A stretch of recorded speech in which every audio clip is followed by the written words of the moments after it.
Welcome to Roby Bible Stories. Have you ever heard of the mighty hunter named Nimrod? He was one of the first rulers after the flood, a man of great power and influence. But his story is more than just about strength. It has a warning about pride and where it can lead us. Let's dive into this fascinating story from the book of Genesis. After the floodwaters receded, Nimrod, who was Noah's great-grandson, became a powerful leader. The Bible says he was a mighty hunter before the Lord, and many people began to follow him. Together, they built impressive cities like Babel, Nineveh, and Assyria.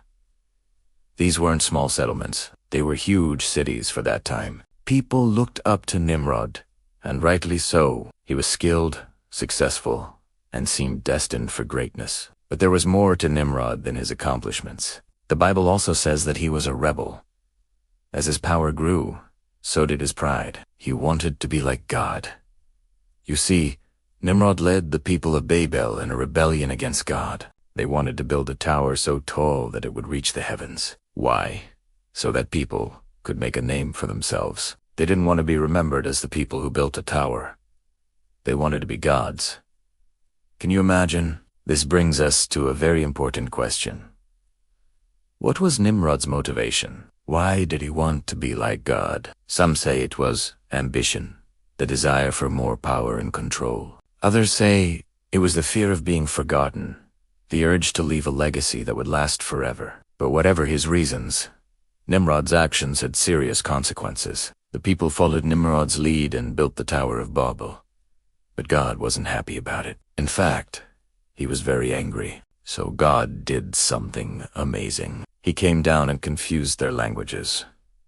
People couldn't understand each other anymore, so they stopped building the tower and went separate ways. This event is called the Tower of Babel, and it's a big deal in the Bible. It shows how pride and rebellion can destroy even the greatest plans. So what happened to Nimrod after the tower was abandoned? The Bible doesn't say much, but it does tell us that he continued to rebel against God. Eventually, God's judgment fell on him.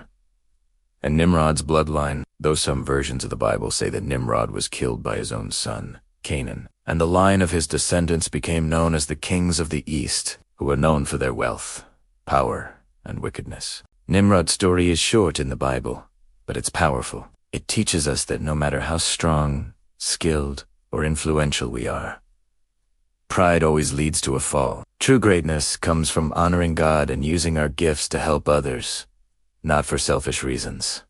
Thanks for watching. If you enjoyed this story, don't forget to like, share, and subscribe for more inspiring Bible stories told in minutes.